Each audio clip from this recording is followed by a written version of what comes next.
Independent thoughts, independent life. This is Chad Benson. First Lady Jill Biden and the Duchess of Cambridge, Kate Middleton, today tour a school here in Cornwall. Dr. Biden and the Duchess will also participate in a roundtable discussion on the importance of early childhood education. It's the first in a series of events today where the Bidens will mingle with the British royal family, including Queen Elizabeth. Dr. Biden on Thursday. Joe and I are both looking forward to meeting the Queen, and that's an exciting part of the visit for us. It is an exciting part of the visit for us here to have them here. He's in Europe, G7 meeting. It's interesting, though. I love watching just the news cycle, right? I read it. I don't watch much of it. If I find something interesting and there's more to it, I want to hear what people really say and how they say it. This is Yamiche Alcindor. She's on, I think it was MSNBC, talking about Europe, right?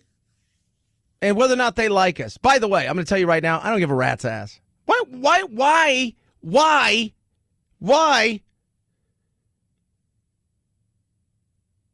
do we always have to go, do they like us? Why does nobody ever say, hey, do you think they like us? Do you think they like us? Do you really care? Do you not sleep at night?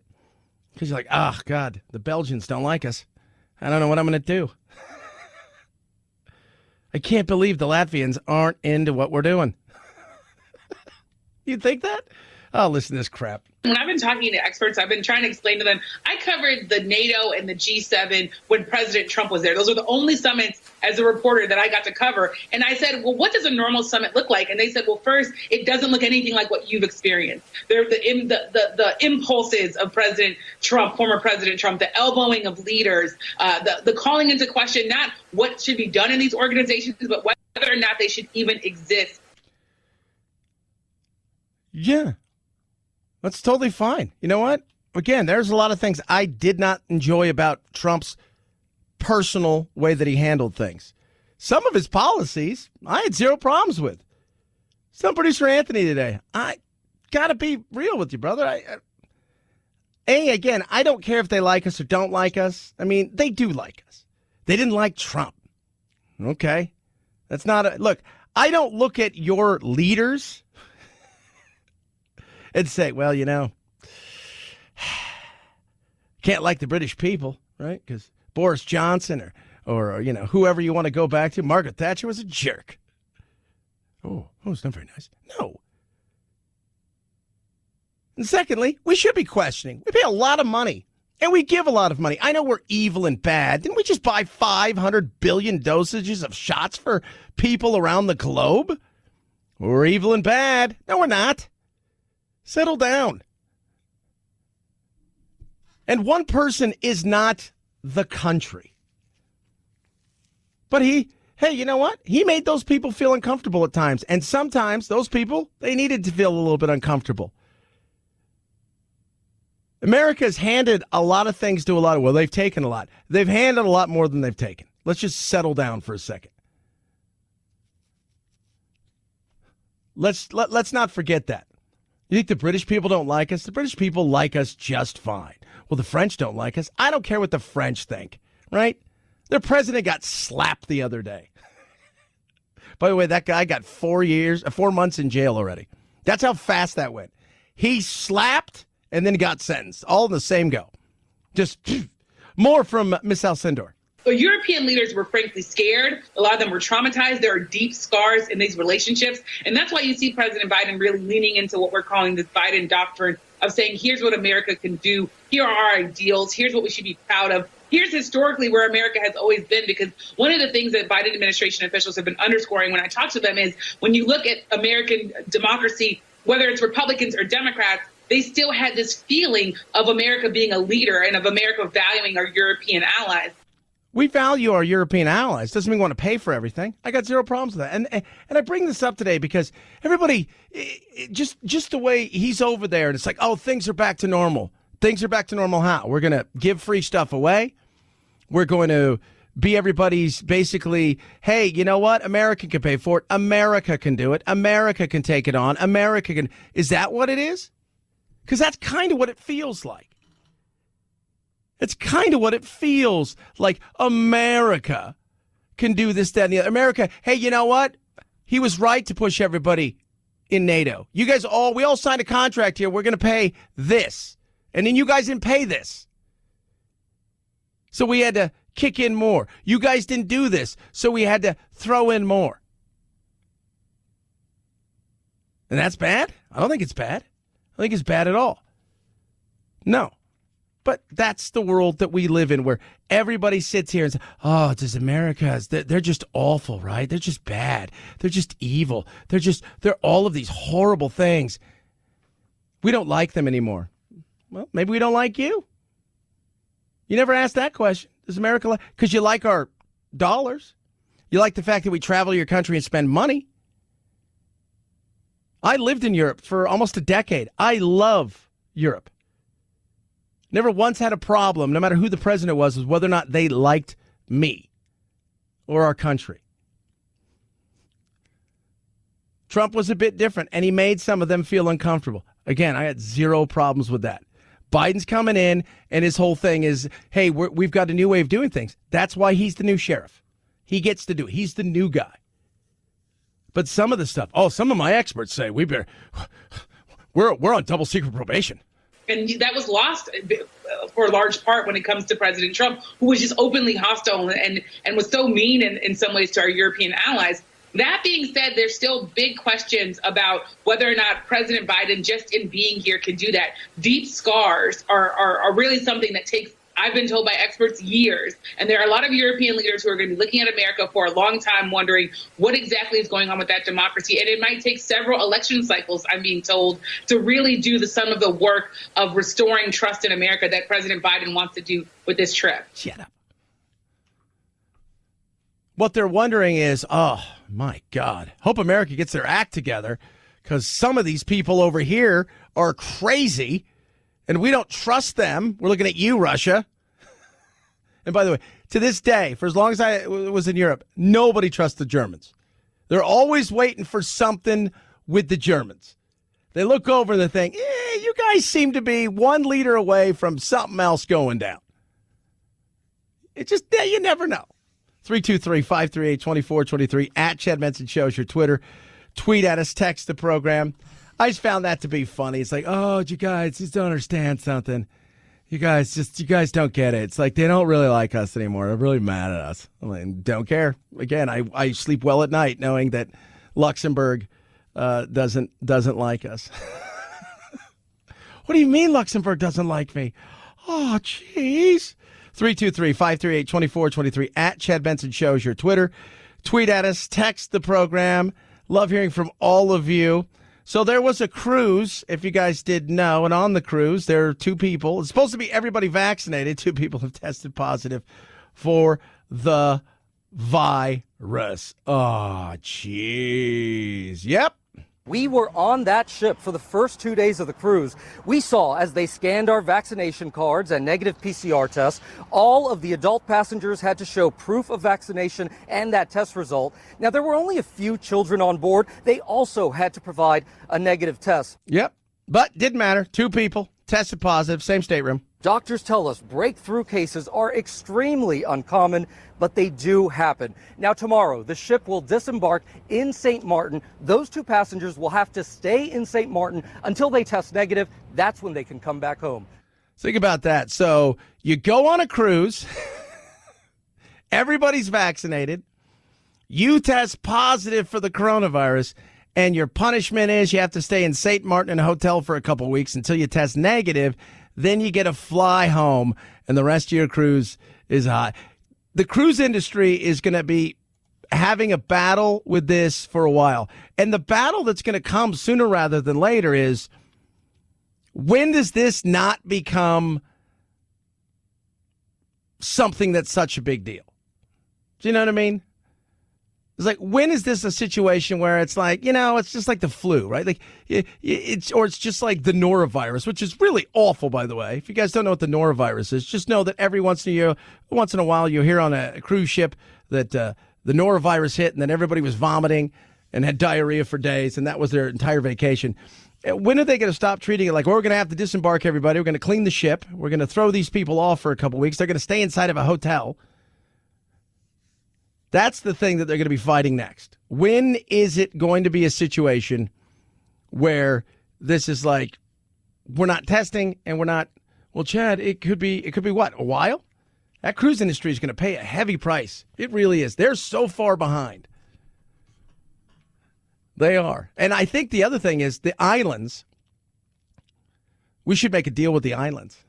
We're going to send you guys all of the vaccines you guys are ever going to need. So that way we can come and go and you guys can still get our money and people can still enjoy themselves. It's not bad. 323-538-2423 at Chad Benson Show is your Twitter. Tweet at us, text the program. Raycon, best earbuds around. Love my Raycons. Wear them every day I work out, and I work out a pretty fair bit. Play a lot of golf, as you guys know, and I tend to, during the week, I'll try to get 9 or 18 holes in on some days. And I'll tell you this right now. I walk those because I usually play a couple executive courses, and I have my Raycons in, and I'm listening to all kinds of stuff from, podcasts to books.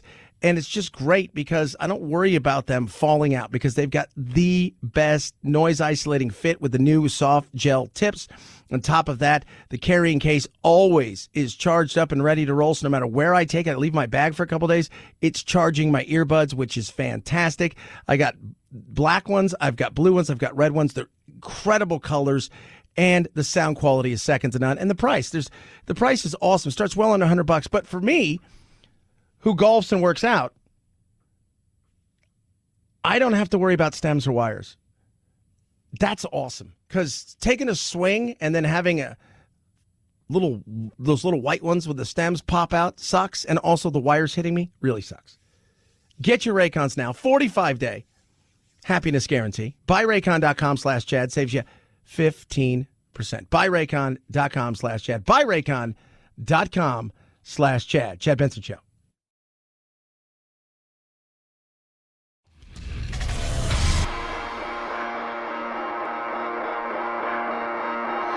Welcome to Chad. No, not the country. The institution.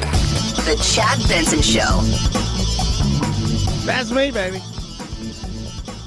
Happy Friday.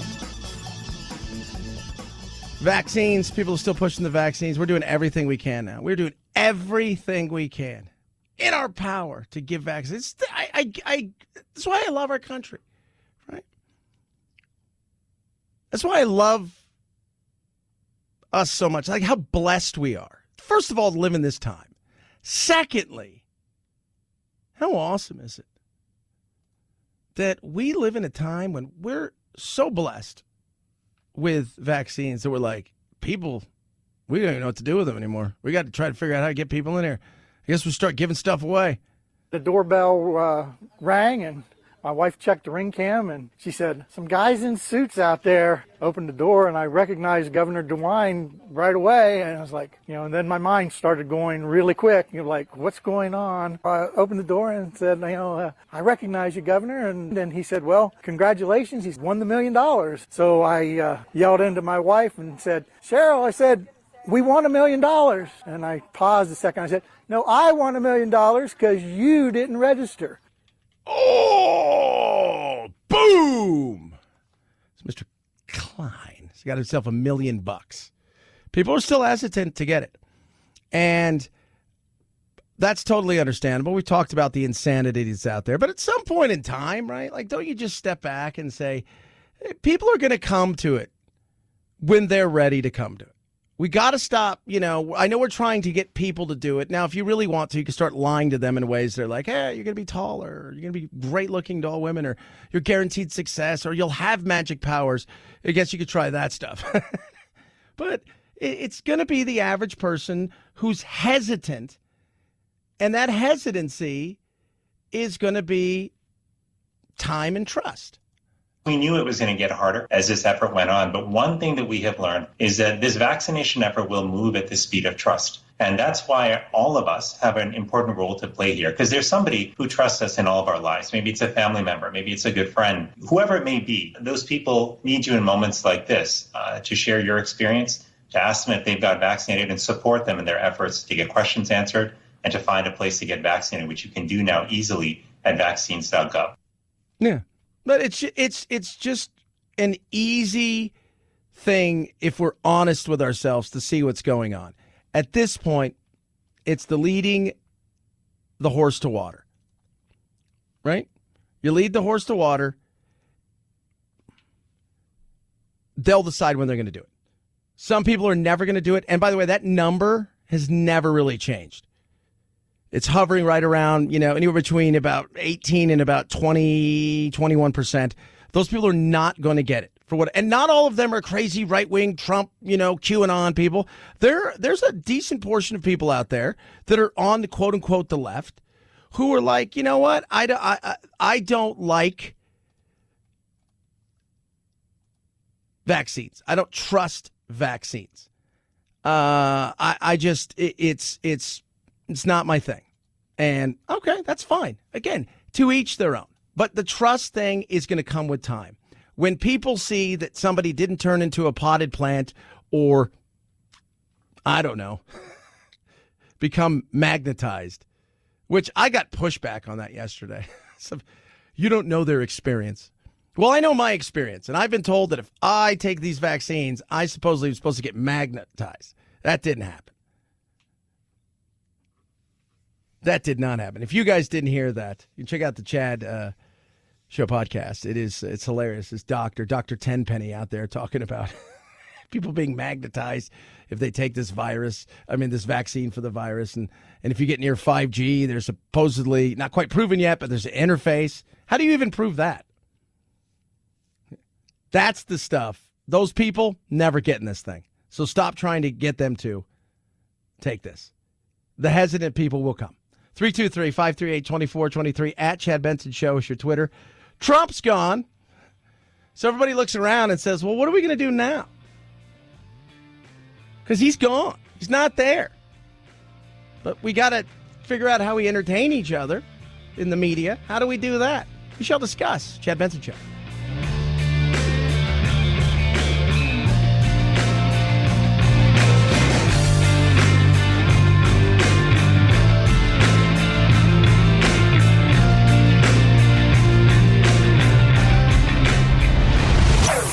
Chad Benson Show.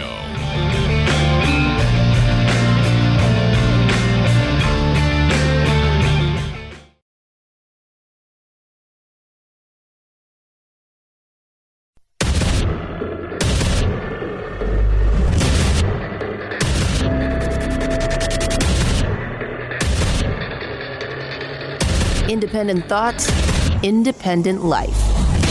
This is Chad Benson. Top economists are divided on where we go from here. The Fed chair and others believe that this is temporary, that prices by the end of this year should normalize, whereas others see this as something longer term, having a more significant and sizable structural impact on the economy. And they look in particular at the fact that these supply shortages because of the pandemic and some of the labor disruption because of the pandemic could have a longer term impact. Yep, that's Rebecca Jarvis. She's a expert in the economic world, and I will say, look, it's weird because we're having issues. We could see stuff's more expensive. Some of that is not real; it's artificial.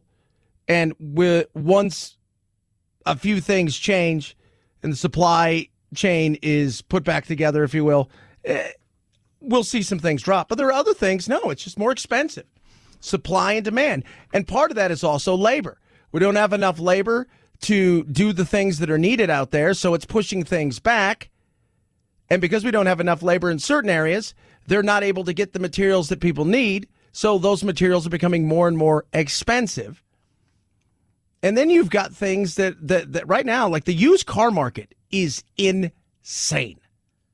I mean, you have so out here in Phoenix, where I'm at, I have a dealership I work with that I endorse, and they've been with me for a couple years. And they're really nice guys. And my buddy Chris, who runs the place, he and I talk all the time. He's like, I'm paying beyond top dollar for stuff. He goes, you have no idea. And he goes, and we've got more supply than most people. He goes, but you can't even get, like, the auctions, there's nothing, just nothing out there. People are holding on. The cars are lasting longer, so they're holding on to them longer, which is something. But it goes back to the supply and demand side. The big reason why we're seeing this overall giant increase in inflation is because of used car prices. Used car prices over the last year are up 30%, meaning if you bought a used car a year ago for $10,000, you might be able to sell that used car for $13,000 today. That's highly unusual. It's insane. In fact, he was telling me he's buying some of his cars that he sold a few years ago back almost for what he paid for them. Part of that is the fact that interest rates are where they are, so money is cheap to borrow. And the other side of things is the fact that you've got those chips and they're not ready for the new cars. So used cars are easier to get right now, if you will, than a lot of the new cars because those chip manufacturers are still far behind. Some of the plants aren't open that are supposed to be out there arming them. And think about the chips that we use. We use chips in everything. Your washer and dryer now probably have microchips in it. Like my refrigerator has microchips in it. My my dishwasher has it. It's a crush everywhere because people are home and buying. And the other side of it is that supply chain is just broken in certain areas, and it shows you how fragile these things can be. 323-538-2423 at Chad Benson Show's your Twitter. Tweet at us, text the program. Trump was, I've always said, everybody in my business got a huge Trump bump. When I came in, to this business, Trump was just Donald Trump. He was a reality show host, and at times he was a birther. There was a lot of different things about Trump, but when it became evident that this guy was going to really run for president, people want to see where he went. And then he was entertaining, right? Like, that's the one thing he was entertaining, but how far was this going to go? Trump gave a shot in the arm to many people in a world of ever-changing news and journalism that became more business than ever before, that became more of a competition than ever before. And Trump was the king for them. He was the cash cow. Biden's not a cash cow. Biden's beige. Which I've always said, Biden's going to unite the country by boring us to death. We'll all be unified in this.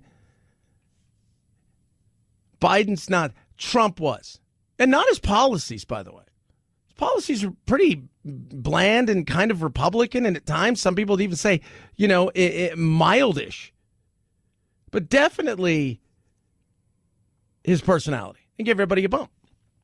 CNN, MSNBC, you got to think about One American News, but Newsmax and other things, they popped up out of the woodwork. You had a huge jump in a lot of different things, and that was all to Trump, from influencers to radio talk show hosts who were fading, and all of a sudden, boom, they changed. And I always laugh because I used to tell some people, it's like, you're not interesting. The thing you're covering is interesting, but you're not interesting. You're not. You're just. And once he leaves, they're gonna have troubles. No. Well, guess what? They all have troubles now. CNN is nobody. I mean, they are so bad. They have fallen so fast. Some of it came after the Russia baloney.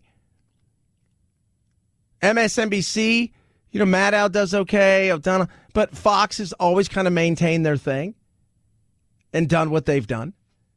But now they're at the point where it's just easier to yell at each other rather than focus on anything. Jim Acosta talking about Fox. Every hour of every day? No, we don't. But, if Trump or his lackeys go on Fox and they spew this nonsense about the election and they're not fact-checked in real time, then they're operating as propagandists and they're doing a bad thing for this country. And it pains me to say that because I've known some people that have worked at Fox over the years. There were people at Fox who were pinging me during the Trump presidency saying, way to go, Jim, keep going, and so on. I know there are folks there who want to do the right thing, but to some extent, they've decided to become something like the tobacco industry, where they've decided, okay, we know we make a product that harms people, but we're just going to have to double down and do it because it's just making a ton of money. Well, yeah, it's a business, right? Like, and that's what you guys are trying to do, right? Over at CNN. I mean, that's your goal is to be journalist. You're not journalist anymore. You've passed that. You're activists. You were a part of the cabal, as they called it in Time magazine, of all of these institutions, from big tech to activists like Black Lives Matter and many others, to all the industry's news heavy establishment media, coming after Trump, all the while doing what? You didn't turn down the checks. You didn't turn down the revenue. You ate it up. You loved every second of it. You ate it up. Last night I'm sitting there. So we've got like 4 TVs in our room, and I always keep one on golf. So especially Thursday, Friday, it's because it's when golf's going on, and I keep one. But the other ones are all on, Fox, CNN, and MSNBC. It was hilarious. CNN and MSNBC were showing Tucker Carlson, and they were talking about how evil he was, right? That's where they were going. Fox had on Brian Stelter, and they were making fun of him because, well, first of all, what's not to make fun of? If all these people, Brian Stelter is the easiest, and they were making fun of him because he went on C-SPAN the other day. And if you guys never seen C-SPAN, first of all, it's like one of the only things I will watch is C-SPAN because they talk policies, but they allow people to call in. They have a Republican line, they have an independent line, they have a Democrat line, and they give people opportunities to call in on a few of their shows. And so Brian Stelter was a Reliable Sources, whatever it is, he's on there, and people are chiming in. Yes, I'd like to ask Brian to, on national television, admit he and his network are a bunch of liars about Donald Trump. This is Kevin in Princeton, Indiana. Good morning. Yeah, Mr. Stelter is the biggest minister of misinformation I have ever heard, and I'm a news junkie. He made the statement just a few minutes ago that he is all the stories are always evolving. Yeah, his stories absolutely evolve. Brian Stelter. Thank you for the feedback. I appreciate it. Savannah, Georgia. Rick, good morning. You're next. Yes, I was just wondering if you still feel like Michael Avenatti is the greatest thing in the world and should run for president of the United States. That's and funny. my suggestion is whatever CNN says, do the opposite and you'll be fine. So many more of these. Yeah.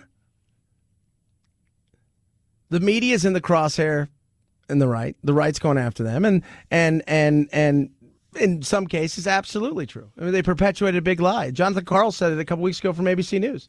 Let's be real. We have egg on our face.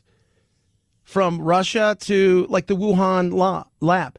We have egg on our face, and there should be people that should be upset. Because people came at it with a vitriol, and it became us for it stops being about reporting the news. It stops being about giving. It's not about giving balance. When people turn on the news, the whole thought process is you're going to give me the who, what, where, when, and why. You're not going to tell me who this person is, but let me tell you his background, and let me give you an insight into the thinking of this, and let me try to carve out something, what he did or what she did, but let me tell you why they did it, right? Right? You know, the why. We've lost that. It's an entertainment business. And the biggest thing that they had, especially the media on the left, is gone. And that was their big moneymaker. Their hope is he gets arrested and charged. That's their hope. Because they'll have something to talk about.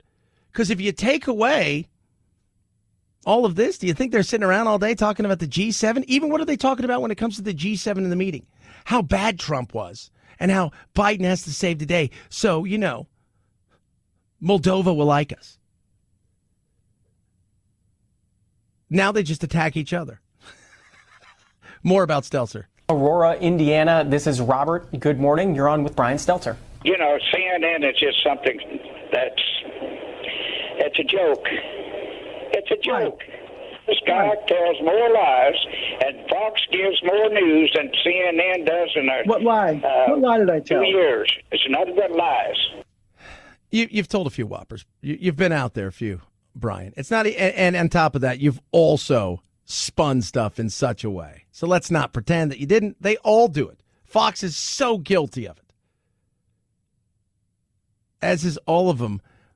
But it is funny that the one common denominator they have is their moneymaker, the one they talk about the most, is gone. But they're still trying to cash checks on him. 323-538-2423 at Chad Benson Show is your Twitter. Tweet at us, text the program. Love hearing from you. MyPillow. The MyPillow, right? The MyPillow. One started it all.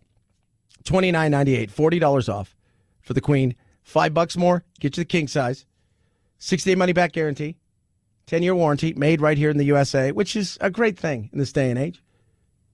Top of that, they got deep discounts on everything that you can think of. Their mattress toppers, the Giza Dream Sheets, the towels, the My Slippers, you name it. They've got deep discounts. All you have to do is go to MyPillow.com. Use that promo code Benson. MyPillow.com. Promo code Benson. Save yourself big. You think about it. Normally it's $70 for a MyPillow? Right now it's $29.98. Take advantage of it. MyPillow.com. Promo code Benson. Chad Benson Show.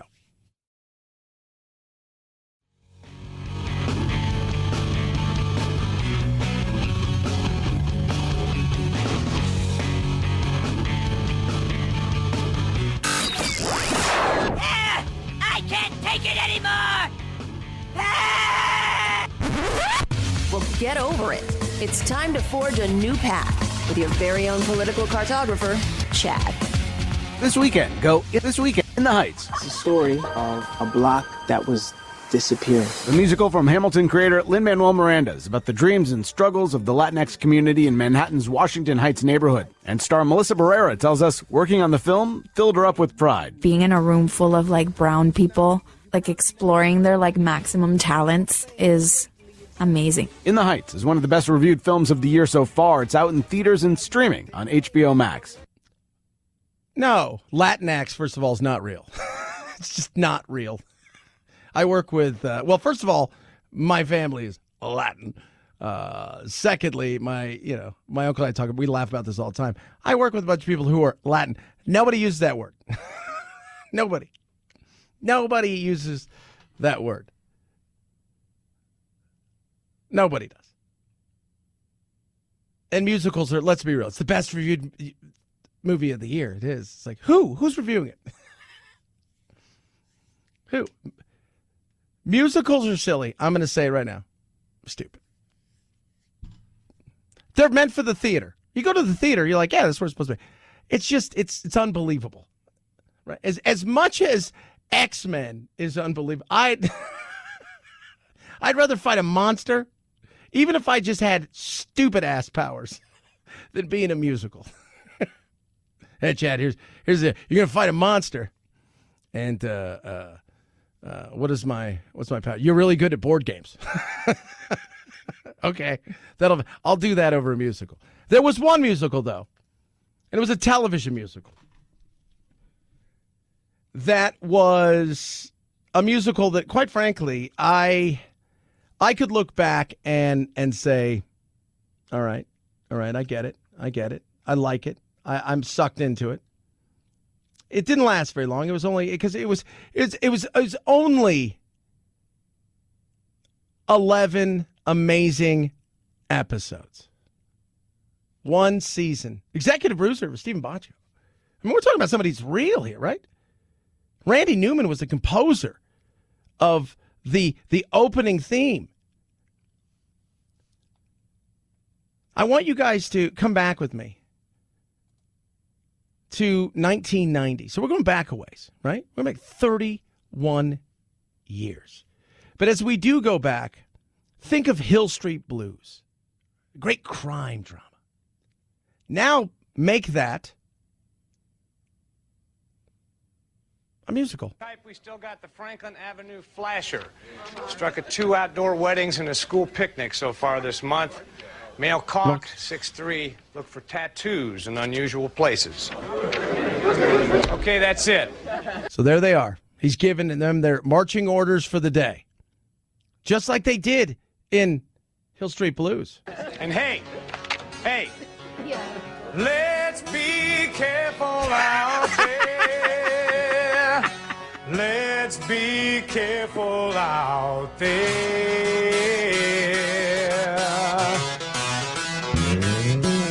We had a 187 at the 7-Eleven.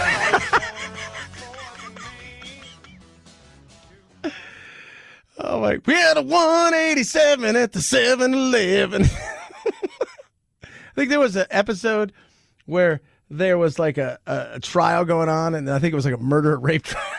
They start breaking out song and dance. By the way, TV Guide ranked it number 8 on the 50 worst TV shows of all time.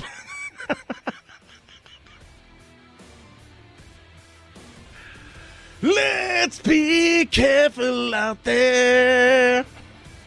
That's why musicals are silly. 323-538-2423 at Chad Benson Show. It's the Chad Benson Show.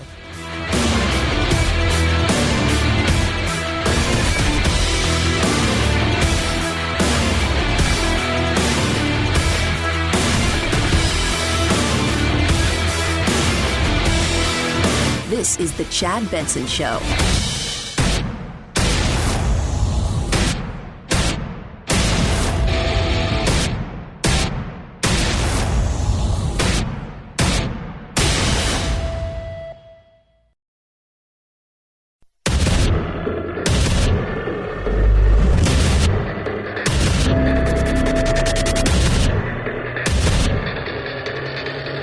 Independent thoughts, independent life. This is Chad Benson. Happy Friday. Hey, do you want to be rich? Of course you do. It's the way you get rich. When you find a need. What's the need? There's plenty of them out there.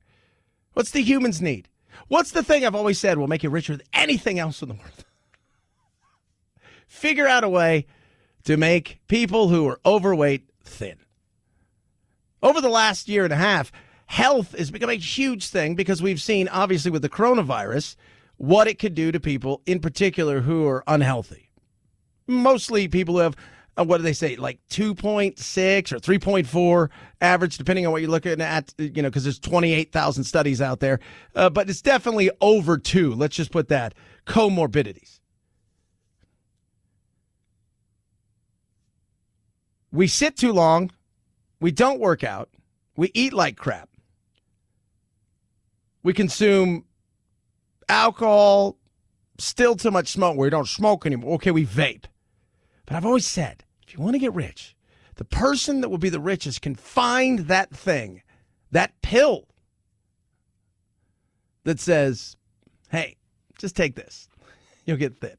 And I bring it up because there is now a new weapon in the arsenal of the plump. America has a new weapon in the fight against obesity. The new drug, Wegovy, is approved for people who are either obese or overweight with at least one weight-related medical problem. We have to think about obesity no different than hypertension, than high cholesterol, than diabetes. People who require 10%, 15%, 20% weight loss, we need tools. We need tools. So the tools in the last several years have been what? We're going to staple your stomach. We're going to take out parts of your gut. There's all kinds of things. But this is it. Like, they found it, potentially. The ticket that's golden. And it matters because in the future, as we continue to consume, and it's not just us now, the rest of the world is now chasing us. And I will say it's a little slower than the race used to be. This is going to be costly for other epidemics. But the overweight thing is a real issue because take away even somebody dying early. The cost on the medical side of things is massive. The cost on the human side of things, mentally, is massive. Physically, even if you survive a long time. But also to the economy. People who are overweight tend to miss work. It tends to cost their employer, tends to cost them. And the struggle continues. So, yeah, this to me, I find this to be extremely important. So the Wegovy is a pill. You take it, it apparently helps you. During a 16-month study, patients on Wegovy lost on average 17% of body weight. Patients taken off the drug gained back more than half their weight loss. I did everything from fad diets to anything that I thought would work. Lisa Robillard was a trial participant. She lost 63 pounds. I wasn't hungry between meals, which was just unheard of for me. I was fuller quicker, and cravings that I had disappeared. Yeah. Now, it's an injection, and it's the cost, right? Like, I mean, think about this for a second. 100 million people right now in the U.S. So 1 in about 3.3 struggle with something. Obesity, early onset diabetes, laziness, Chad, willpower. I bet you that lady wasn't hungry a lot of those times. I bet you she was bored. We are the world's greatest grazers. How many of us eat out of emotions or being bored? When's the last time you let your stomach go? It's been a while, I bet. I've been there, man. Trust me, I've been there being bored. I'm like, I got nothing to do. I'm going to have a snack. Let's go do something. But I look at the cost of this and what it costs long term, especially now with so many people out there who are close to being diabetic. My uncle and I have a talk about this because I worry about him. My uncle is overweight. He's a nutritional overachiever, as he jokes and likes to call himself. But over the last couple of years, it's gotten really bad. And he and I have had a very long talk about, dude, I don't have much family. And he and I are best friends. And I worry about him dying. He's already diabetic. And so, it's gotten desperate over the last couple months with, his hours are like mine. They're insane. As I'm driving into work at 2 a.m, sometimes we're having conversations about our business and stuff because he's still up working.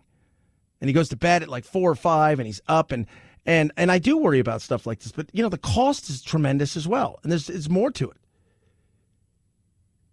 And when you see what's going on out there, in how obesity, when you look around the globe, how obesity played a huge role in the coronavirus, it does get you thinking. And this Wegovy thing is interesting. And one of the things they talk about is, it's just more than the willpower thing. Because that's what everybody says, willpower. For some people, it's different. There are people out there, I'm going to say it because somebody's going to go, I have a thyroid. And they're going to send it to me, and I'm like, okay, that's fine. You don't need to tell me that. It's genetic. Okay, in some cases, maybe we'll throw a little bit. But that's not everybody. That's not all 100 million people. It really just doesn't come down to willpower. It's much more complicated. This physiology is very strong. It is not your fault. The drug is approved for long-term use, and it's important that it's part of a weight loss program that includes, yes, diet and exercise. But did you hear what she says? It's not your fault. It is your fault in a lot of ways. Don't say that to people. No, it's your fault. It's your fault. You've overeaten. It's your fault. Now, genetically, your body may not be great to handle it, but for a lot of people, it's the overeating. Or better yet, for a lot of people I see, because I see people, and I'm thinking to myself, it's like my uncle's a perfect example. He eats really good. Like, I eat like a 7-year-old. I eat like a 7. I do. I'm like 7. Like a Reese's peanut butter cup, peanut butter and jelly sandwich, potato chips. I have a salad every day, and my salad is as basic as you can get. But you know what I do? I walk at least 8 miles a day. I work out every single day. I don't smoke or drink, and I never have. I'm always on the go, even in between here. I'll do 50 to 100 push-ups during the show. I've got my armbands. I'm always doing something active. And at 50, I'm in decent shape. I'd like to be in better shape, but who wouldn't? But the inactivity thing is the thing that should scare people. But I think if you really sat down for a day and you said, I wonder how much food I really eat. Like how many calories I really consume a day. And you just did that for a week. I think you'd go, what? It's eye-popping. It really is. But no, is it always your fault? No, but that lady's like, it's not your fault. No, it is your fault. No, at the end of the day, I mean, sure, the spoon didn't do it. Fork didn't do it. Ice cream didn't tease you. 323-538-2423 at Chad Benson Show is your Twitter. And like I said, I just found this interesting with this because that's where we are. But the cost is about $1,300 to $1,600 per month. Don't know if insurance is going to cover all of it or any of it. So it's expensive. But over time, I mean, if you drop 15% of your body fat and weight, that's huge for a lot of people. For a lot of people who are on drugs for diabetes and hypertension and high blood pressure, and if you dropped 50, 60, 70 pounds, your life changes immediately. You get to that certain level where you're no longer taking some of your medicine anymore. That's huge. That is massive. 323-538-2423 at Chad Benson Show's your Twitter. Tweet at us, text the program. Love hearing from every single one of you. Yes, the monarchy and Mr. President Biden are hanging out today, but it's the G7 everybody's looking at. But the Bidens are across the pond. First Lady Jill Biden and the Duchess of Cambridge, Kate Middleton, today tour a school here in Cornwall. Dr. Biden and the Duchess will also participate in a roundtable discussion on the importance of early childhood education. It's the first in a series of events today where the Bidens will mingle with the British royal family, including Queen Elizabeth. Dr. Biden on Thursday. Joe and I are both looking forward to meeting the Queen, and that's an exciting part of the visit for us. Sounds like a fan. That'll be neat, though. But you get to hang out over there. But he's got some work to be done. And that work is getting into the face of some of these leaders and saying, okay, we're back, right? Because that's what everybody's worried about. Oh, people don't like us anymore. But also saying, look, you know what? There was some stuff that Trump did do that was like, you're not going to just put us around. You may not have liked his attitude. That's totally understandable. But the way that the media spun this, it's like, oh, he's going to go back over there and he's just going to be super best friends with everybody and apologize for how bad things have gotten. No, it's about, look, yeah, he was a Richard at times. And some of you guys needed to hear that. Some of the world leaders needed to hear some of this stuff. You guys take advantage of us and are kind. You got used to America giving you stuff or ignoring things. But there's a question about the pooter, right? Mr. President, what's your message to Putin? So you have to deliver it. Yeah, and that'll be interesting. Well, he's already given Putin what he wanted, and some of that was Germany's fault, which is that pipeline that he wanted. Now that there's that pipeline that he really, really wanted, which will carry the gas, which will heat many homes as they get rid of nuclear, Putin will have now more of an opportunity to not only fatten his wallet, but be a thorn in everybody's side. But a lot of that was Germany. Germany really, really, really, really wanted this. But I think it's one of those things where, hey, in the winter, this may come back and bite you in the butt. 323-538-2423 at Chad Benson Show's your Twitter. Tweet at us, text the program. Rough Greens. Speaking of food, my dog, Doodle, loves his rough greens. Absolutely loves it. It is not a dog food. It is Canine VitaSmart from Rough Greens. I put it right on top of his food. It's a supplement. It's got vitamins, minerals, probiotics, digestive enzymes. What it does for him is it gives him all the things and nutrients that his food was missing. or that was dead, because his food's like it lives in a bag on the shelf for months, and so that's not living. It essentially makes that stuff living. It makes it healthier for him. His hips were arthritic. His joints pain was tremendous. He doesn't really have any of that anymore. He's bouncy. He's happy. His coat is shiny. It's changed him in many ways. And I implore everybody, try it. They're going to let you try it for free. You just pay for the shipping. They're going to send you a bag for free. You watch what happens after a couple weeks. You're going to see a massive difference. Go to ruffgreens.com, ruffgreens.com/Chad. Pay for the shipping. They give you a bag, or call 833-MY-DOG-77, 833-MY-DOG-77. Get yourself some Rough Greens. Put it to the test. Rough Greens makes any pet food better. Chad Benson Show.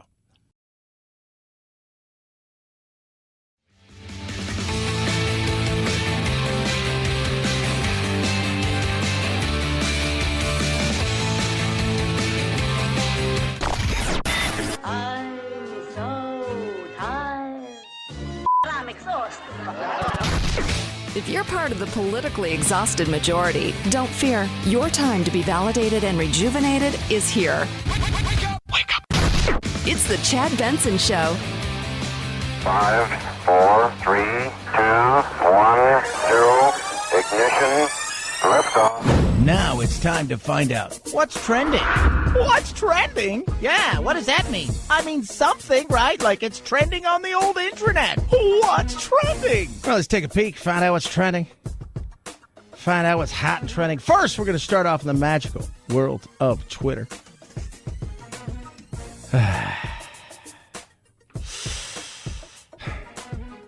What are you going to say, right? Critical race theory. We're going to touch on that in a minute. If you don't know what critical race theory is, it's essentially it's challenging your whiteness and the evil of the colonial whites. Just to put it kind of simple there. Top of that, Arizona's wildfires getting pretty nasty out here, and just to give you guys just a smidge of what we're going to be going through next week. In fact, it starts really tomorrow. Starts to warm up.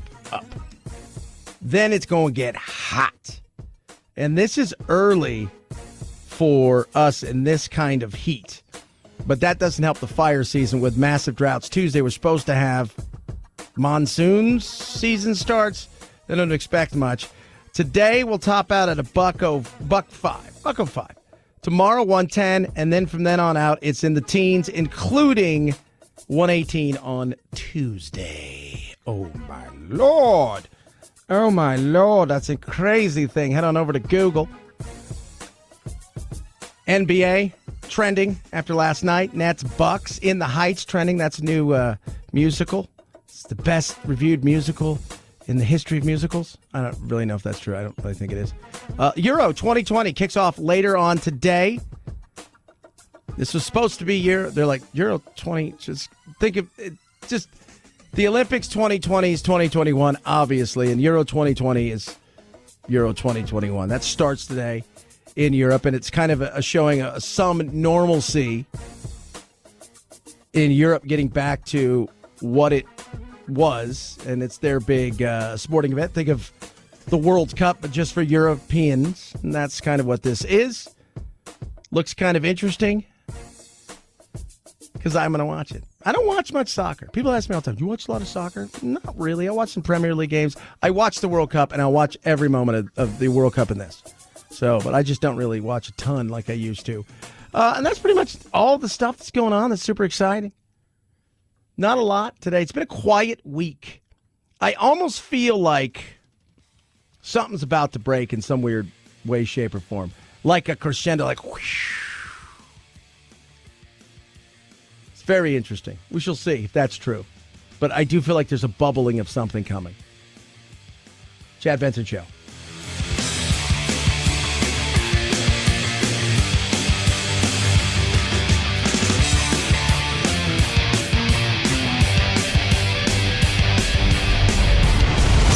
The Chad Benson Show.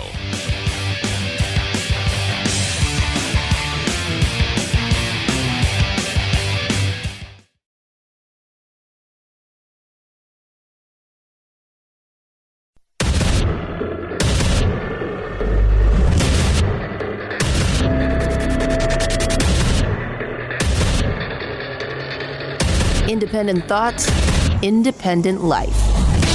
This is Chad Benson. I think there is the potential to generate many, many millions of high-wage, high-skill jobs. And I think that is what the people of our countries now want us to focus on. They want us to be sure that we're beating the pandemic together. That right there is Boris Johnson. G7 kicks off today. Sit down, they talk about all the stuff. The pandemic obviously is going to be top of mind, and there's a new face, and that is Biden is there, and we'll see, how this plays out. I don't have a disdain for Biden like a lot of people do. Like everything, it's a sit back and watch, and I'll be critical when I think he deserves it, and I'll be fair when I think he deserves it, as we should with everybody in this insane political world that we live in now, that we can't have honest conversations, and that's sad, and that's very sad. So it'll be very interesting to see how this thing plays out, because I know a lot of people, one of them, a lady who is very critical of a lot of stuff in this country, but Yamiche Alcindor, reporter, and she's out there talking about the G7, right? Like G7, it's all this stuff. But what she's talking about in this, when she was on with MSNBC, is basically people will like us again. When I've been talking to experts, I've been trying to explain to them, I covered the NATO and the G7 when President Trump was there. Those are the only summits as a reporter that I got to cover. And I said, well, what does a normal summit look like? And they said, well, first, it doesn't look anything like what you've experienced. They're the impulses of President Trump, former President Trump, the elbowing of leaders, the calling into question, not what should be done in these organizations, but whether or not they should even exist. Which is fair, because some of those organizations, do they really need to exist? Do all of them need to exist? Do they need to exist the way that they are at this moment in time? These are all fair questions. Asking, do we really need to do this? Well, we've always done this. Yeah, but just because you've always done something doesn't mean you need to do it now. I think that's fair. I think that's absolutely a fair thing to ask. Are there times when, yes, I think Trump was that uncle where you're like, so much of that was personal. The personal aspect had zero to do with policy, had zero to do with a lot of the other things that go on. There are people that you work with that you probably can't stand, but if you were to ask them, do they do a damn good job at what they do? I mean, some people don't. That's just some people you can't stand and they're awful. But a lot of times, the people you just can't stand, but you know what? They're really damn good at their job. They were. Do I think Trump was great at his job? I think he flopped a bit when it came to the coronavirus. Not as much as people thought. I think the media was never, ever fair to him. And I think he ate it up and fought back, and that's what a lot of people liked about him. But I think when you looked at the policies, I think he had some really good policies in there.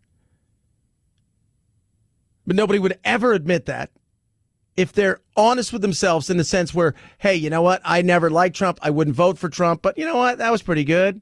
I think that's okay. Because he just would never give Trump any kind of victory whatsoever. And this thing today isn't being looked at as Biden's coming in. How are we going to deal with inequities when it comes to third world countries and some of these other countries who just don't have the money to pay for this? How do we do that? How do we strengthen ourselves here? But also, how do we, all of us in here, look over at Putin as well as Xi and everybody and say, hey, we're going to hold you guys accountable for some of this stuff. Those are things that should be talked about. But really what they're talking about over here is, will people ever like us again? Or are they going to, it's still about Trump. But European leaders were frankly scared. A lot of them were traumatized. There are deep scars in these relationships. And that's why you see President Biden really leaning into what we're calling this Biden doctrine of saying, here's what America can do. Here are our ideals. Here's what we should be proud of. Here's historically where America has always been, because one of the things that Biden administration officials have been underscoring when I talk to them is when you look at American democracy, whether it's Republicans or Democrats, they still had this feeling of America being a leader and of America valuing our European allies. Do you really care what Luxembourg thinks? Are you not sleeping at night because Sweden may have a different viewpoint? Pew Research apparently has a poll out in the view of Donald Trump. So not to say that they didn't like him, but if all that being said, when you look at this, when it comes to, it's a huge, jump. Like his best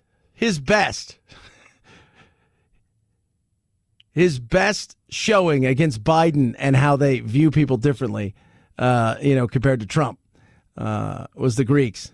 They only like Biden by 42 percentage points better than Trump, based not on 1 billion, but on 100.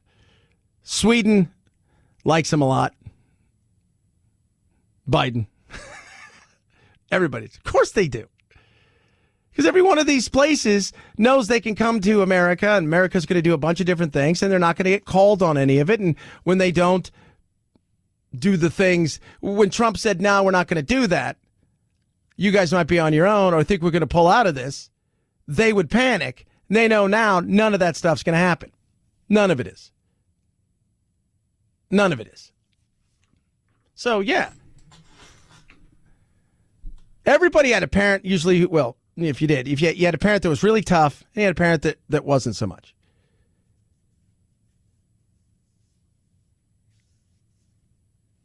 Trump was, at times that mean parent. I didn't mind the fact that he held NATO's feet to the fire and looked over at everybody and said, why aren't you guys paying what you're supposed to be paying? Why isn't that? Why aren't you?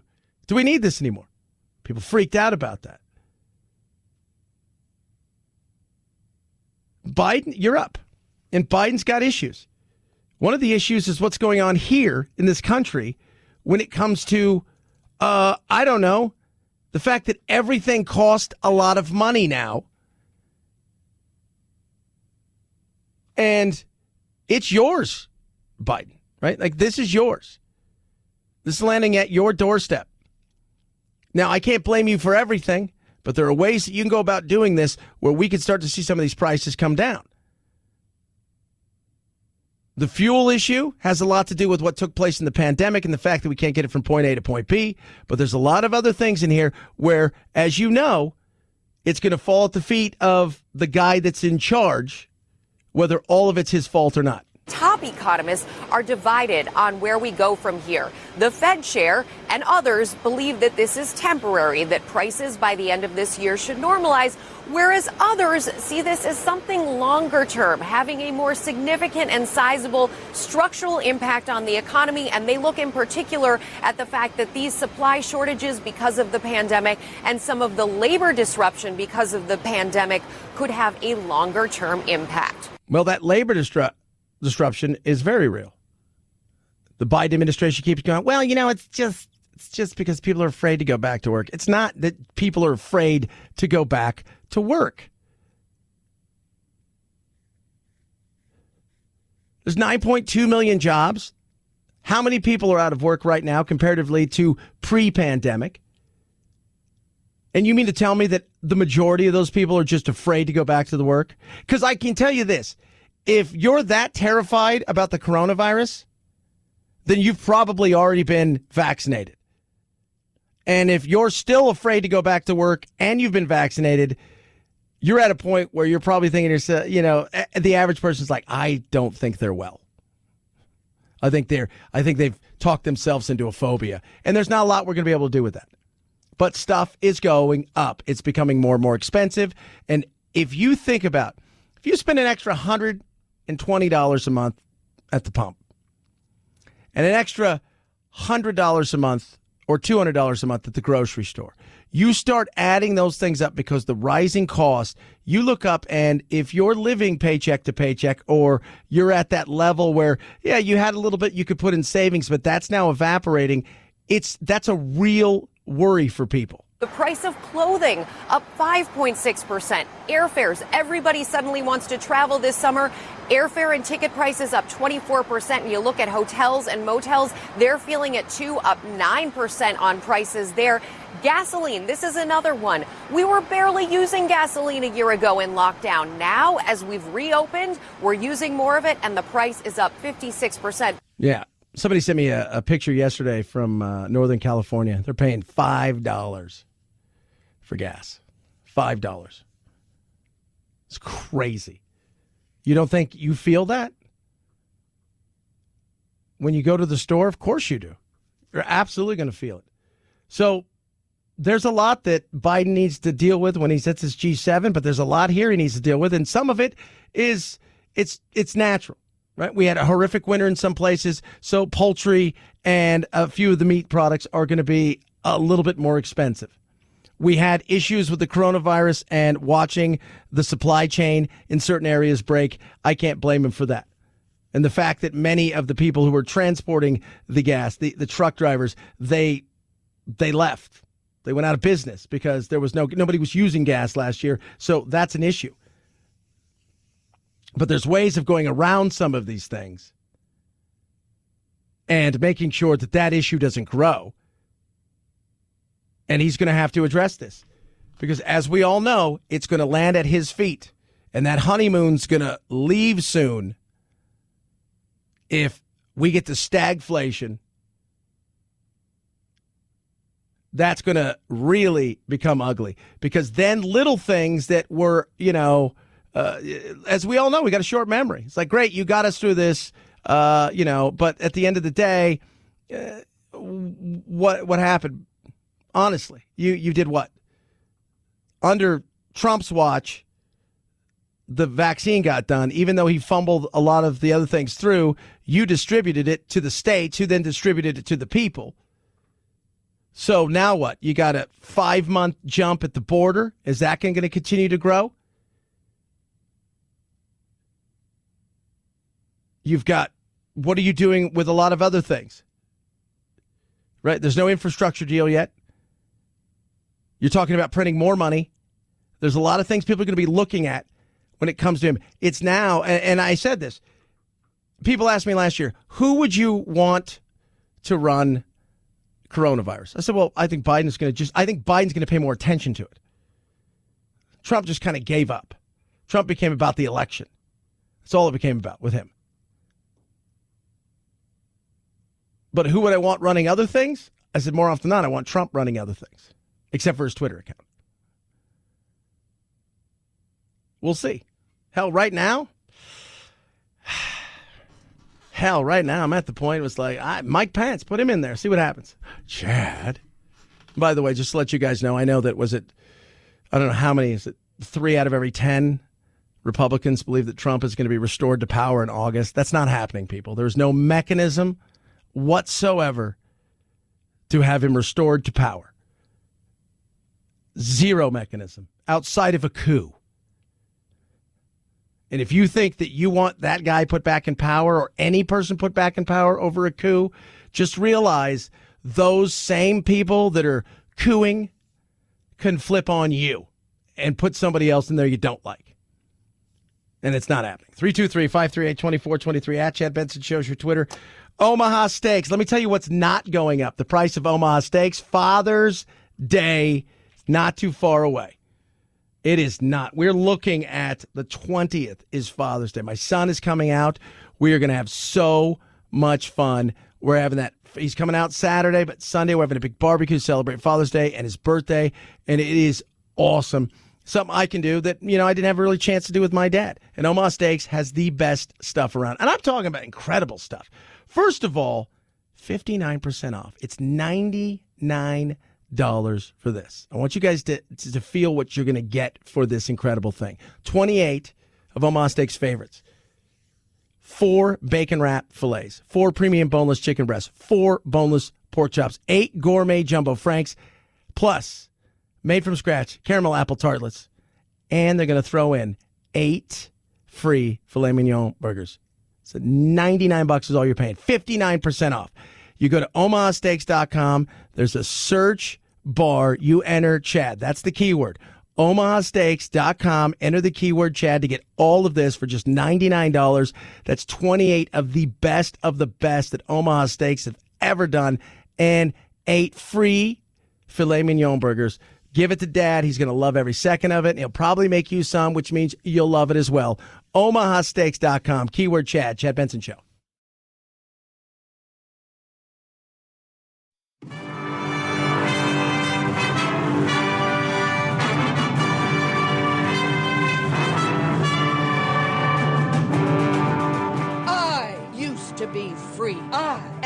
not a terrorist. I am not Antifa. I am not a sex slave that wears masks. Don't be a cutie pie. Probably sit around and cook some soups and eat bread and desserts and just get all fat and sassy. You're running my life, bud! Yeah, you haven't seen anything yet. You're listening to The Chad Benson Show. It's all good! Kid Rock responding to people upset with him after he's caught on tape using a gay slur, again using the gay slur. In a tweet on his Kid Rock account, which he attributes to his given name, Bob Ritchie, he refers to Kid Rock in the third person, saying, quote, "If Kid Rock using the word offends you, good chance you are one." He continues that he knows Kid Rock has a lot of love for his gay friends and says he'll have a talk with him. The tweet has around 5,000 likes, as well as a bunch of people blasting him for it. What'd you expect Kid Rock to do? Like, honestly, what do people expect Kid Rock to do?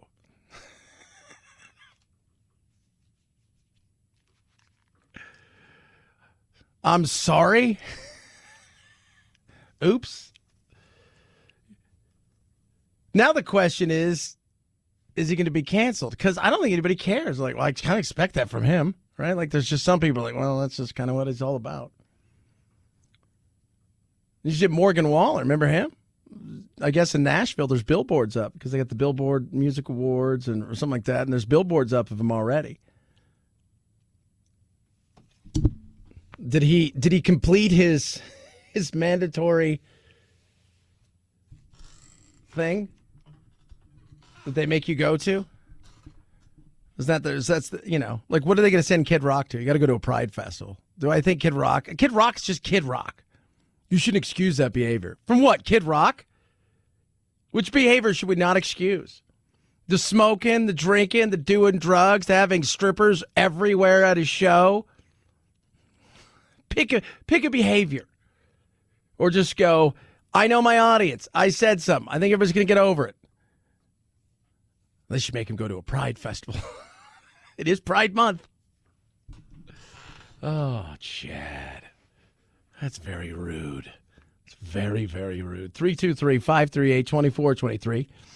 At Chad Benson Show is your Twitter. Tweet at us. Text the program.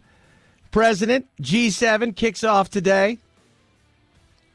See what that is all about. What's on the real agenda? Is he going to have the cojones to look over and maybe, get with the peeps and the powers that be and say, we need to find out more about what happened there in China. And we need to do it ASAP. Just in case something else happens again. 323-538-2423. At Chad Benson Show. It's your Twitter. It's Chad Benson Show. This is the Chad Benson Show.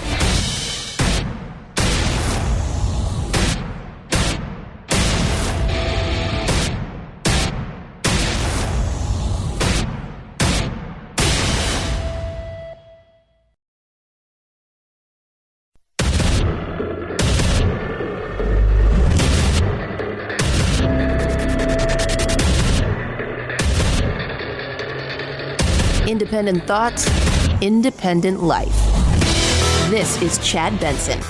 On board the Celebrity Millennium, contact tracing has been underway, and today, Celebrity Cruises telling ABC News all close contacts with the couple have come back negative. The 2 positive cases are isolated. They'll get off in St. Martin this weekend. Before boarding, everybody had to show proof that they had been vaccinated. Experts say as cruising resumes, even if everybody is truthful about vaccinations, that there will be some positive cases like these when that many people get together. Oh, my God. The first cruise ship, and there's already controversy. Yeah, two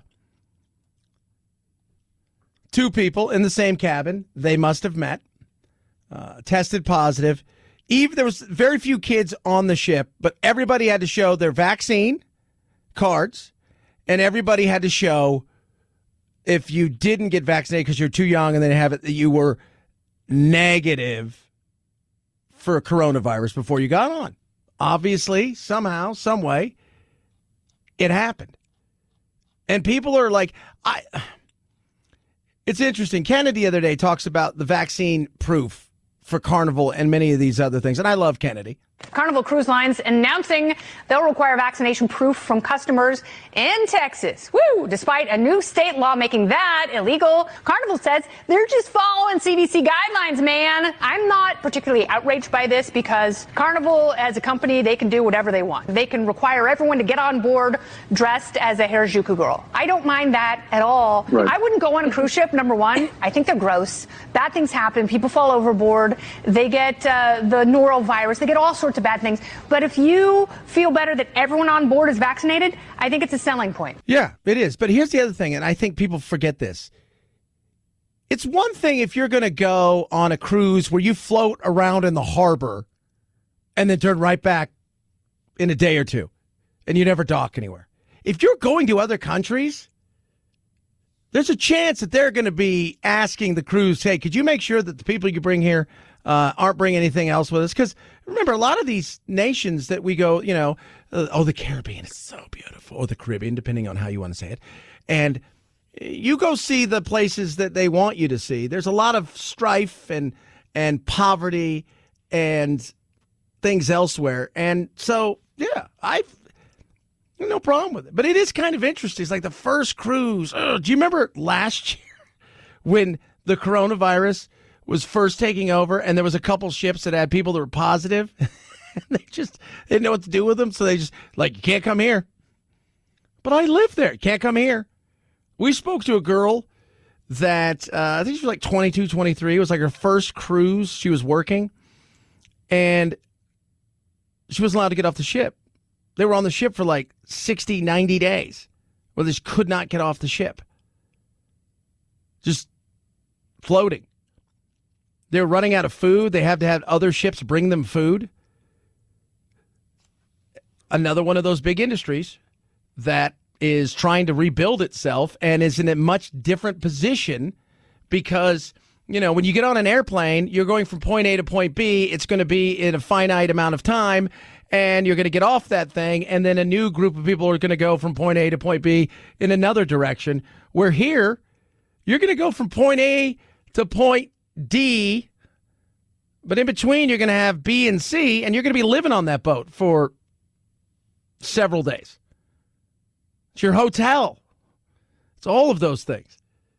They're going to have a tough road, I think, while we still look at the coronavirus as the second coming of the Ebola virus. They're going to have a much tougher road.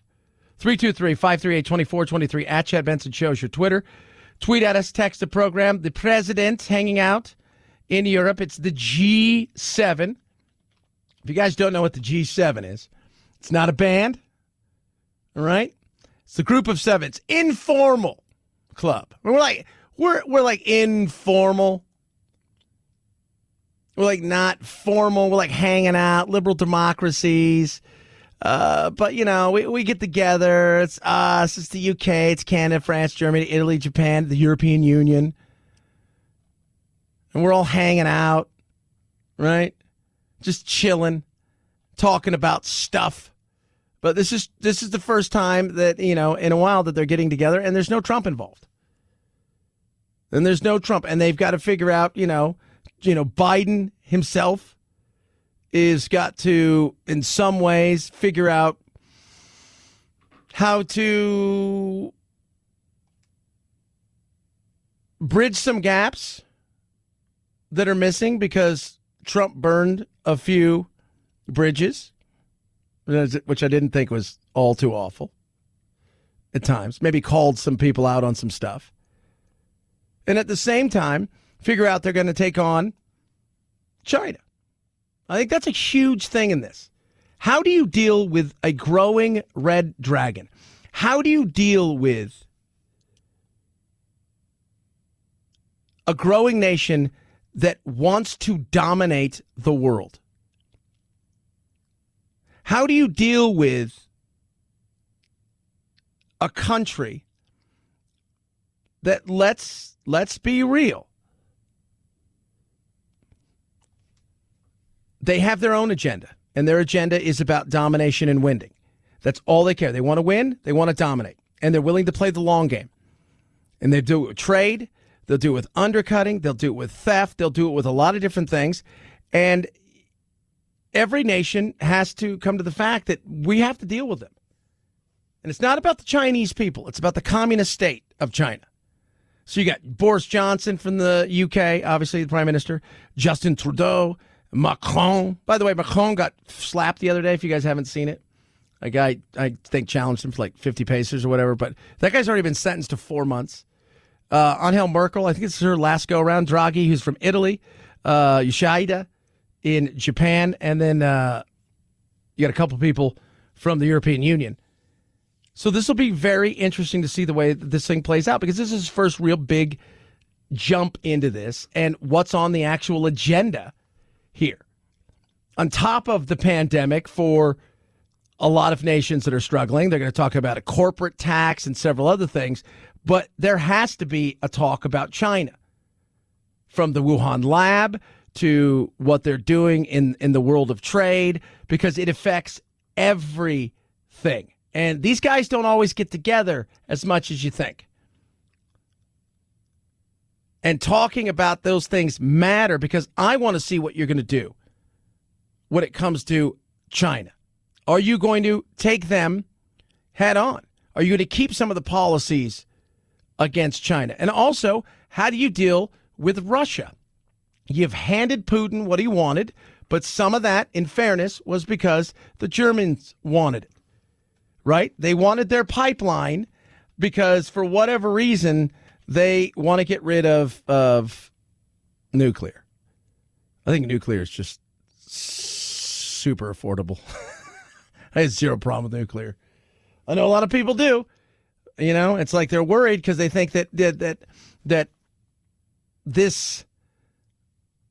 we're going to build the pipe, these nuclear plants like from the 60s, and we're not. But the Nord Stream, which is the one that they really, really wanted, is going to go from Russia to Germany. And what that's going to do is give them an opportunity to potentially do what Russia does. And Biden's whole thought process, because Trump said no the entire time, his whole thought process is the Germans want it. We're going to let Angela Merkel deal with it. But she's going to be gone soon. Somebody else is going to come in. And we all know in the winter, Russia will play a game. I don't know if you guys are aware of this. At some point in time, Russia's going to do something where they say, yeah, let's pump it up, the price a little bit. Let's knock it down a little bit. Let's just stop it. See what they say. There's a lot of questions. And Russia's not a part of this because of the whole Crimea thing. It used to be the G8. 323-538-2423 at Chad Benson Show is your Twitter. Tweet at us, text the program. Then you got Vice President Harris. After her super successful trip to the border. I'm kidding. Today she's talking about child care here and how important it is. And look, child care is extremely important. I think that's one of the reasons some people are having issues with getting back to the workforce is child care and the lack of it. Child care centers were closed. Parents have been out of work. Families' budgets have been stretched. So many families who could count on grandparents to be part of the support system did not have that support system because of the nature of the pandemic. Yeah, and I think some of that's true. Very much so. Not everything. I mean, we still have so many damn jobs, and nobody seems to want to work the way they used to. And it's not specifically just child care's it. Oh, it's only because of child care. No. That's a portion of it in some places. And some small portion, it might be people are afraid to go back to work because they're afraid of catching the virus. But a majority of it is they're holding out for a job they think is right. They're going to see how long they can ride this thing out. They're going to look for the thing that fits them best, and they're not going to fret about it until they know they have to. And in some states, today's the last day that they're going to be getting those benefits from the feds because the states have said we don't want anymore. For other states, they're going to continue to receive it. And I think in a couple of weeks, people can step back and say, okay, let's see which one is doing okay when it comes to unemployment and trying to find workers. But there's no doubt childcare is an issue. Absolutely. Because there's people, these places were closed. Some people haven't come back to work. And some of them are just filled up so fast that, it's the supply and demand. That place that used to send your kid, well, it had 8 kids. Now it's got 20. And that's all it can handle. 323-538-2423 at Chad Benson Show is your Twitter. Tweet at us, text the program. MyPillow has the MyPillow on sale right now, $29.98. That's $40 off for the queen, $5 more for the king, 60-day money-back guarantee. It's never going to deflate on you or go flat. You're going to sleep better than you've ever slept. 10-year warranty, 60-day money-back guarantee. On top of the great savings of the MyPillow itself, the one that started it all, they've got deep discounts on Keys to Dream Sheets, the My Slippers, the MyPillow towels, and the mattress topper, and so much more. And all you have to do is go to MyPillow.com and use the promo code Benson. It's MyPillow.com, promo code Benson. You can save big on all of these things and get the MyPillow for $29.98, $40 savings for the queen size, $5 more for the king size. Get it now, MyPillow.com, promo code Benson. MyPillow.com, promo code Benson. Chad Benson Show.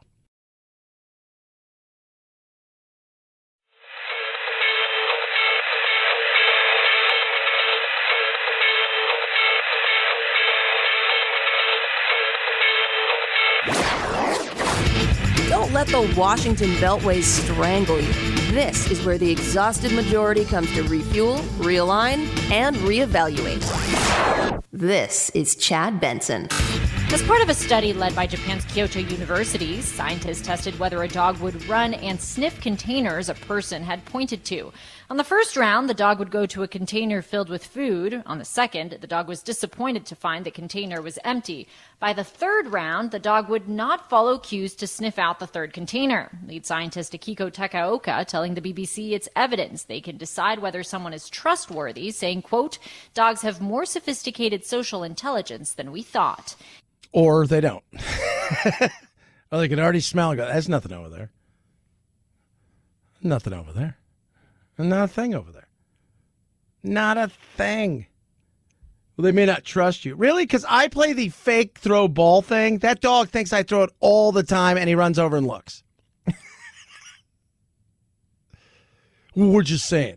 I saw an article this week. It's like, hey, did you guys know that, puppies have the intelligence of like a 7-year-old? I'm like, or a 6-year-old. I don't think so. Maybe they can understand a few words, a little bit more. I don't think they're stupid by any means. I'm not saying that. I'm just thinking sometimes maybe we overthink a few things. Hey, you're telling me to go over there, right? You guys are playing that game where you're moving the coconut shell around with the food. I'm not doing that. I think they could smell it. I'm just saying. I think they can. I do. 323-538-2423 at Chad Benson Show is your Twitter. Tweet at us, text the program. Love hearing from every one of you. So this guy's a pole vaulter. I just want you guys to understand what this is all about. All right, so this guy is a pole vaulter. He's a kid. Do you guys know about pole vaulting? Does anybody know about pole vaulting? It's dangerous. Okay? It's dangerous. You go and you run as fast as you can with a giant stick in your hand. Then you shove it into the ground and you fling yourself up in the air. And they've got like a little hole that you put it in. Right? As you're going, it's like that thing that they dropped the laser bomb into in Star Wars to blow up the Death Star. Right? And you're running with this giant stick, and it's kind of a wobbly stick, and it's kind of tough to hold. Well, Bradley Rainwater. He's the man who's a pole vaulter from Michigan. He's blind. Since birth, he's blind. So in 4 lefts, I go 1, 2, 3, and on that 4th left, I'm going to jump in the air and go over. He's going to jump in the air like he just doesn't care. Really think about that for a second. Like, you take a long run. It's not like you're taking a long run. So you're trusting in the long run. You're holding the giant pole. You're sticking it then into the ground, which will then hit something, and then it'll vault you straight up in the air, and then over you go. That's pretty amazing. I got to be honest with you. Like, you look around and you're like, that's some cojones right there. That is super good because it's scary. I know what it should be like and I know what it feels like, but I don't know what it looks like. You don't have to. You're doing a good job. You got some cojones, man. Most kids would not even attempt this. Yeah. Being blind. Most kids with sight won't attempt this. And if you've never attempted it and you were in high school and you thought about it, you probably thought, no. I was on the track team for like a hot minute. And it's just one of those things where I was new to school and they just put me in there. And I was like, no. And they're like, hey, you should be a pole vaulter. I'm like, hey, no. It's a hot nah. I see what happens. So that's a no. Chad Benson Show.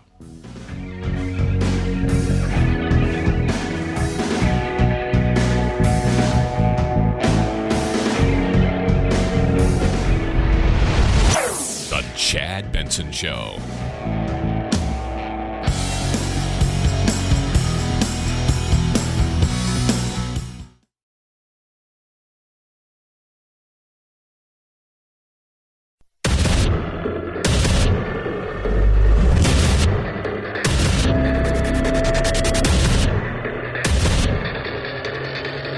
Independent thoughts, independent life.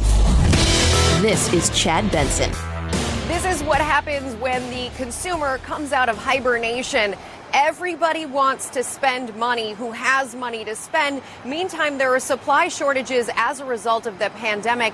That has resulted in prices overall for consumers jumping 5% in May since a year ago. That's the biggest jump in prices since the Great Recession, and we're really seeing it across the board. Beef prices, for example, up 2.3%. Yep. Poultry, gas, we all know about that stuff, but we're coming out. In fact, today it looks like, because ready for this, Illinois is going the full Monty. Elevators, fitting rooms, salad bars, everything is open for the first time in 18 months. They're going the full Monty. If you live in a different state that doesn't have this, you're just like, what? What? People are still wearing a mask and social distancing? Yeah, that stuff's still going on in some places. Not everywhere, but in some places.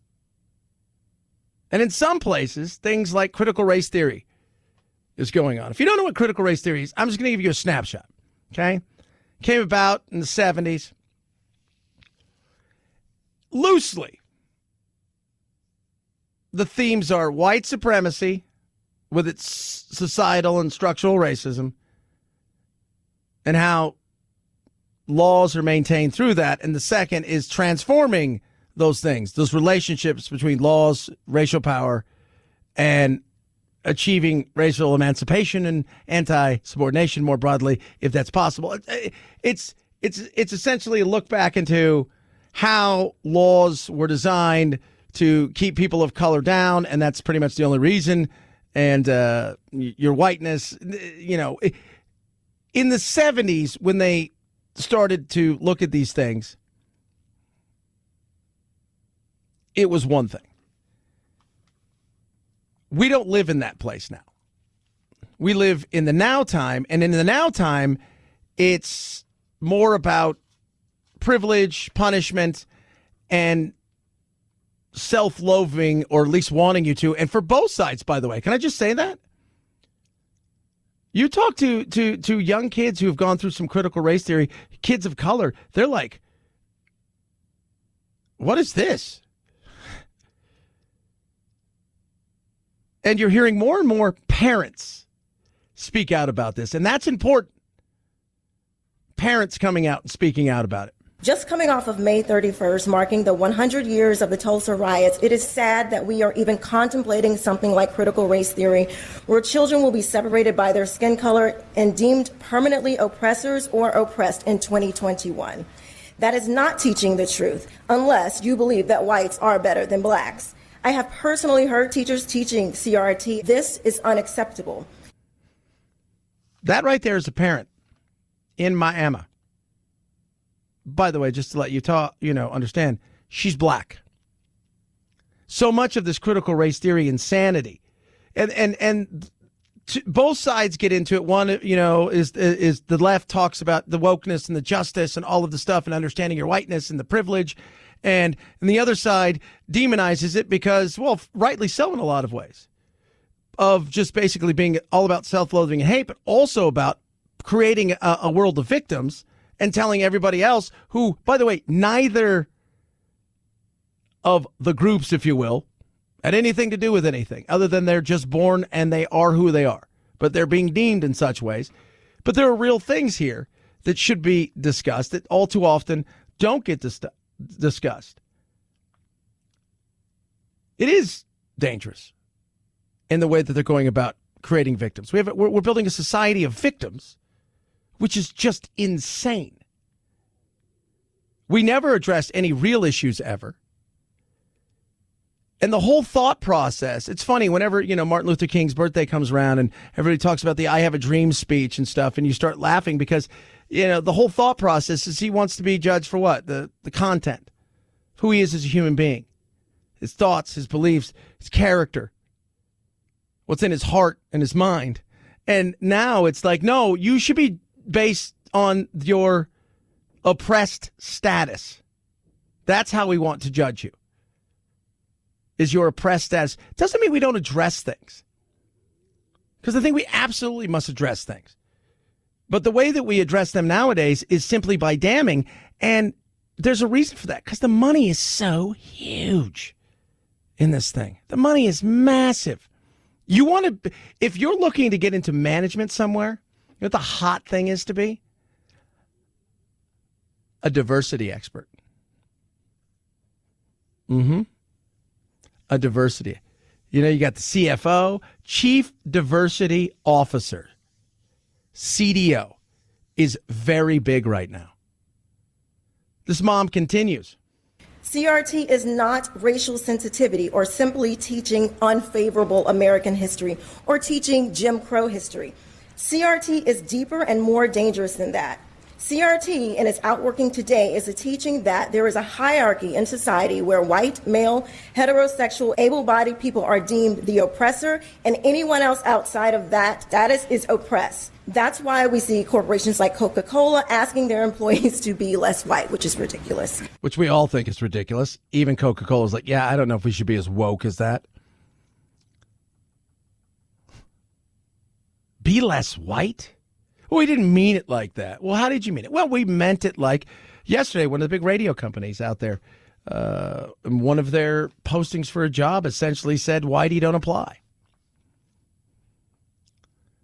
We're only looking at diverse hires. So it's crazy. And now what you have is a battle of how diverse can you be, not just at the workplace, but also as a person. What do you have? Are you part of the LGBT plus community? Are you part of, which community are you? How oppressed are you? Where are you in the hierarchy? It's nuts. I don't know about you, but telling my child or any child that they are in a permanent oppressed status in America because they are black is racist. And saying that white people are automatically above me, my children, or any child is racist as well. This is not something that we can stand for in our country. Nor should we. It's insane. It is. I look at my son, who's 10. Going to be 11 in 2 days. I look at him and I say to myself, I love the fact that he's growing up in today's world. His friends, all different makes and models, if you will, if that matters. They're just his friends. He doesn't know anything about oppression. His friends live a pretty darn blessed life as well. They all look at each other as just pals and friends. And I think it's an amazing thing. It doesn't mean you don't teach about the past. But the difference is, instead of informing, they're indoctrinating. Instead of informing, they're essentially saying, you over here, you will never be anything because of the color of your skin, because this guy over here is based on the color of his or her skin, just better based on that in today's world, which is BS. I'm not saying there's not white benefits and there haven't been in the past. Let's be real. But also, let's be real. The dominance here, when you look at it. You go to China, do you think that there's white privilege in China? Probably not. I mean, I wouldn't assume so. How about Scandinavia? We're the most diverse country in the world. We never get any credit for that. All we get credit for is this country is full of nothing but evil, oppressive, bad things. And you're starting to teach that to your kids. It makes both children, if you will, of the white children and the children of color start to look at each other in a different way, which they didn't before. Our ancestors, white, black, and others, hung, bled, and died right alongside each other to push America towards that more perfect union. If this continues, we will look back and be responsible for the dismantling of the greatest country in the world by reverting to teaching hate and that race is a determining factor on where your destiny lies. And it doesn't. It doesn't. Doesn't mean that people don't have uphill battles, but we never talk about all the poor white people in this country that live on food stamps and struggle. We never talk about that. It's always some sort of oppressed thing. We need to get away from that. If we're going to be equal, we got to start coming at each other as equals. And so much of what's being taught, though, has very little to do with anything other than pushing an agenda. Some of it is very much based in this weird woke, at times even Marxist thought process. And at other times, it's so much about money. Because it is a business now. Chief Diversity Officer is huge. I know it sounds weird, but it's massive. That's huge.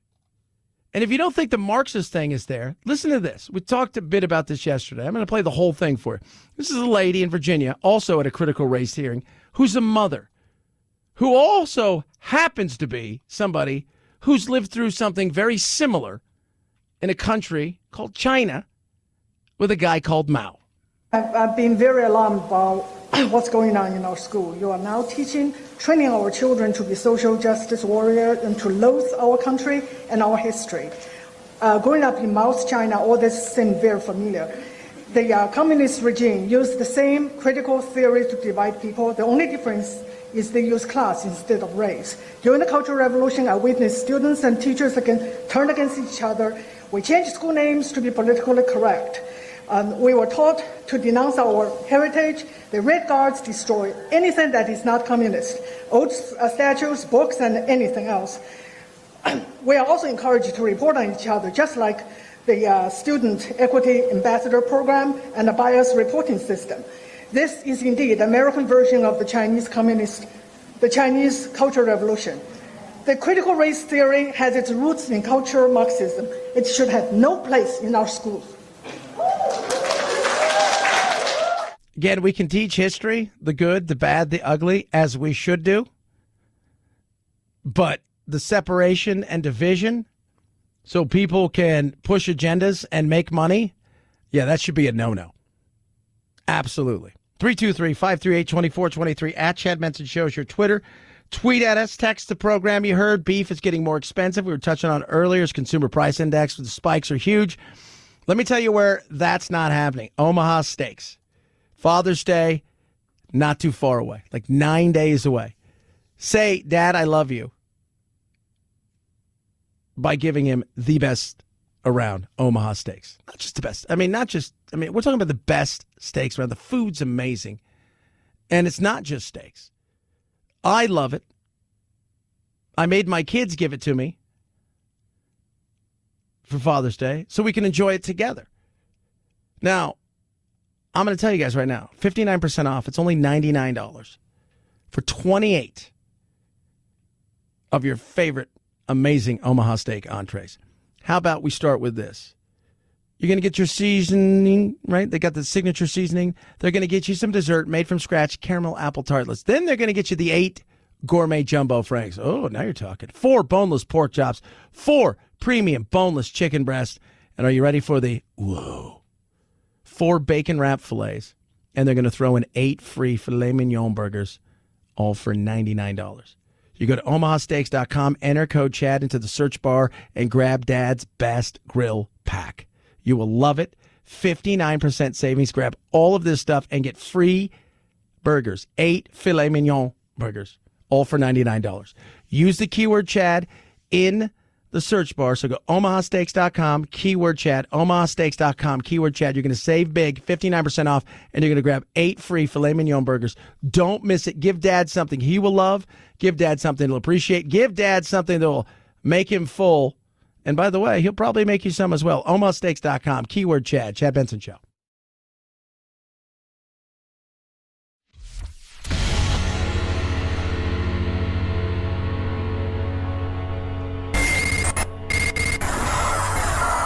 No fake outrage here, just the real thing. The Chad Benson Show. Once again, Sunday Night Football on NBC is the most watched primetime show on network TV, but even it's not immune to the migrating audience. Its total viewers going down 18%. Numbers for all network TV shows in the 2020-2021 season down 19.5% on average. Out of more than 160 ranked shows, only 5 actually saw their audiences go up from last year. Law & Order SVU, 60 Minutes, The Wall, Shark Tank, and the CW's All-American. Yeah. You know, we talk about like the craziness of the media and the fighting with each other, and now that's all they do. They just focus on each other and they fight with one another. You had, Jim Acosta comes out and he's on a podcast talking about what a racist Tucker Carlson is, how evil he is, and how Fox is just they're just so bad and evil, as if CNN is just this wonderful thing. You're fighting amongst each other over smaller and smaller bites of crumb. You aren't even losing the streaming at this point in time as far as just the Netflix and Hulu's, although they've taken a huge bite. You're losing to YouTube. You're losing to people who are now just going, screw it, I can do what you guys do. Right? They're taking a bigger bite out of you every single day. Steven Crowder's a perfect example. As much as YouTube hates it and they're in the middle of a bitter lawsuit, the fact is his amount of subscribers and people that follow him are massive comparatively. He probably has more people watching him when he's live streaming than CNN has in a day. That night, the election night, the amount of viewers that watched him probably beat Fox and CNN throughout the day. And it's measurable. There's the competition now. I'm a perfect example. I don't watch much TV anymore. I watch Gunsmoke. I don't watch any live TV outside of football, golf. Outside of that, I don't watch really any live TV. If I want something that, because I'm busy and I work weird hours, I will stream it. But a lot of times I'm watching YouTube. Go look at somebody like Joe Rogan. Look at the amount of views he pulls in. And take away even the political side or any of that stuff. Go look at what the kids are watching. You're still going to have people my age who will watch television and follow certain shows. But what you're going to have now is the competition of YouTube, which you're not going to win. It just isn't going to happen at this point in time. Kids want to watch it when they want to watch it, how they want to watch it, where they want to watch it. Not at a specific time. It's 8 o'clock. It's tonight. They'll do that for a special event, Super Bowl, But the reality is much different. You're competing with a younger generation that is not going to give you much time. They'll watch it in Hulu or Netflix if they really need to see it and they missed it. And then the rest of it, they're going to go to YouTube. And competing there, good luck. You go over there, it's like, go see the amount of views that some people have. Go see. We were talking about Jake and Logan Paul last week. Those freaking crazy clowns that fought, one of them fought Mayweather last week. Go look at how many people follow him. TV should be worried. 323-538-2423 at Chad Benson Show is your Twitter. I'm YouTube, man. You start your own YouTube television show, and they should have their own network. How'd that work? They'll figure it out. Have a good weekend. We'll do it again Monday. Night, Jack. This is the Chad Benson Show.